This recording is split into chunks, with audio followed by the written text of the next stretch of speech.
สวัสดีครับวันนี้ก็วันที่8ธันวาคมปี68นะครับวันนี้ก็สายๆของวันจันทร์ครับเนาะจะมีเจ้าหน้าทางของ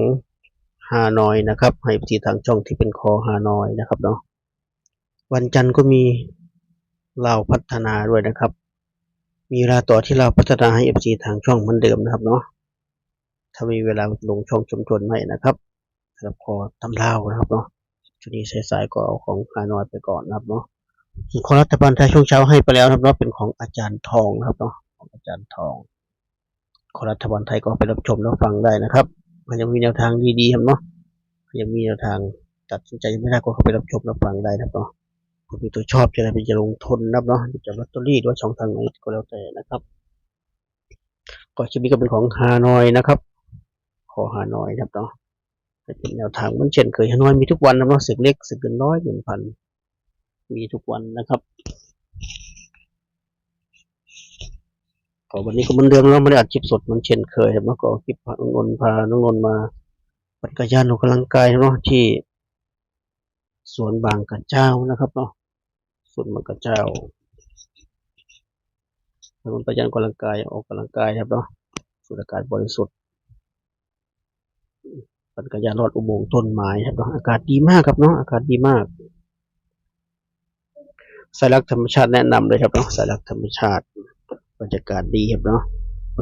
บางคนก็ชอบวิ่งก็วิ่งได้ครับเนาะก็วิ่งได้ชอบวิ่งชอบออกกำลังกายชอบเดินก็ได้นะครับเนาะก็จะสะดวกครับเนาะ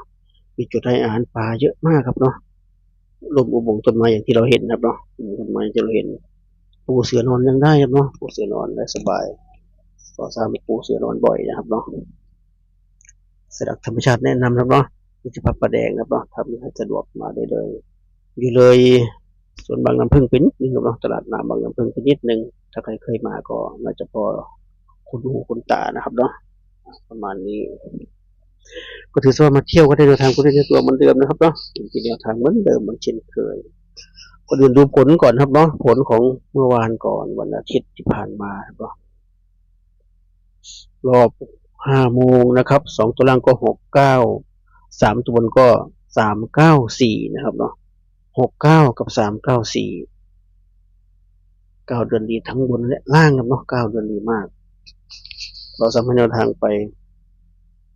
เด่น2 รอง 0ไปคนละทางครับเนาะไปคนละทางเลยไม่ได้ใกล้เลยเนาะห่างไกลความเจริญเลยถ้าเด่น9อาจจะมีลุ้นทั้งบนและล่างเนาะแต่เราไม่มีเราเด่น2 รอง 0นะครับก็มาที่รอบ6 โมงนะครับ2 ตัวล่างก็50 3 ตัวบนก็626นะครับ50ก็626 50ก็เข้าไปตัวเน้นครับเราตรงๆเลยไม่ต้องกลับเลยครับเรา50ส่วน626เราไม่มีเนาะเสียดายมากน่าจะเป็น625ให้เราหน่อยไม่ได้เนาะได้บนได้ล่างเลยพี่เขา26นะครับเสียดายอย่างแรงครับเนาะได้อย่างแรงเลย50ก็625เต็มแต่พี่ก็ไป26ครับเนาะก่อนได้แค่เด้งเดียวนะครับเนาะไม่มีโชคนะครับเนาะแต่เด้งเดียวก็มาที่รอบ1 ทุ่มนะครับรอบ1 ทุ่มรอบ VIP ที่หลายคนเรียกกันครับเนาะ2 ตัวล่างก็96นะครับแน่นอนมากเลยรอบแรกรอบ5 โมงออก69ล่างครับเนาะรอบ1 ทุ่มก็96ล่างครับเนาะแค่สลับหลัก10หลักหน่วยครับเนาะ9 เดือนดีครับเมื่อวานส่วน3 ตัวก็885นะครับ96กับ885ไม่มีครับเนาะทั้ง8ทั้ง6ทั้ง5เราไม่มีครับเนาะไกลความเจริญครับเนาะวันนี้ก็ลุ้นกันต่อเนาะเมื่อวานตัวนี้ทำงานครับเนาะตัวนี้ทำงานจากตัวนี้หายไปพักหนึ่งครับเนาะก็วันนี้ลุ้นกันต่อนะครับเนาะสำหรับทางหาน้อยนะครับเนาะ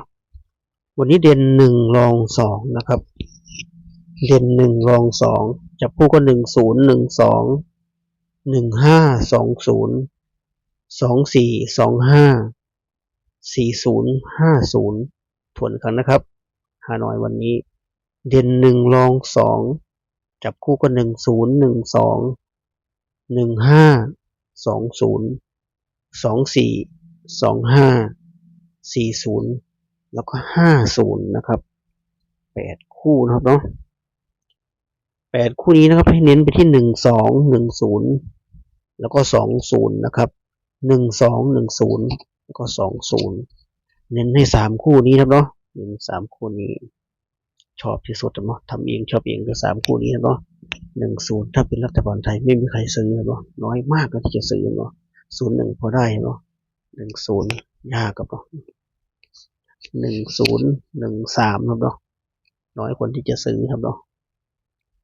ก็มาที่ชุด3 ตัวครับเนาะชุด3 ตัวมี4 ชุดเหมือนเดิมนะครับเนาะวันนี้ก็มี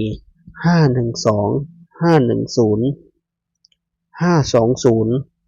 540นะครับ4 ชุดนะครับเนาะ4 ชุดนี้เน้นไปที่512 510แล้วก็520นะครับเน้นใน3 ชุดครับเนาะก็ครบถ้วนสำหรับทางของฮานอยทั้งชุด2 ตัว3 ตัวนะครับศึกเล็กศึกเกินร้อยเงินพันครับเนาะค่าเวลาแต่เต็มหน่วยครับเนาะค่าใครโชคดีเต็มหน่วยทั้งนั้นครับเนาะไม่มีโครงการหาร2ครับเนาะแต่รัฐบาลไทยโครงการหาร2มีแน่นอนครับเนาะมีแน่นอนโครงการคนละครึ่งมีแน่นอนศึกเล็กศึกเกินร้อยเงินพันไม่มีเนาะเต็มเลยเต็มก็มีทีหลายคนเขาทักมาว่าเขาไม่ดุลรัฐบาลไทยเนาะเขาเอาศึกเล็กอย่างเดียวเต็มหน่วยชอบตัวไหนก็จัดได้เลยรัฐบาลไทยคัดมาได้แล้วถูกตาถูกใจถึงเวลาลงทุนก็เสียลมกันเนาะบางคนบอกก็เอาที่สะดวกครับเนาะเอาที่สะดวกก็จะทำลงแนวทางให้ทั้ง3 อย่างครับเนาะทั้งน้อยลาวไทยครับเนาะชอบอันไหนก็จัดอันนั้นครับเนาะจัดอันไหนบอกซ้ำได้หมดครับเนาะคนชอบลงทุนคนชอบเสี่ยงโชคครับเนาะได้หมดทุกอย่างเลยประมาณนี้เนี่ยเนาะถ้าคลิปก็เหมือนเดิมเนาะสำหรับคนงบน้อยอยากลุ้นกับเขาถึงงบน้อยกว่าตัวเน้นนะครับตัวเน้นให้เผื่อฟุกเข้าเนาะวันนี้ก็มี12 10 20ครับเนาะ12 10 20ชอบที่สุดในวันนี้เนาะชอบเองคือ3 คู่นี้คู่อื่นก็ชอบครับเนาะผมว่าชอบที่สุดคือ3 คู่นี้งบน้อยจัดไปครับเนาะจัดไป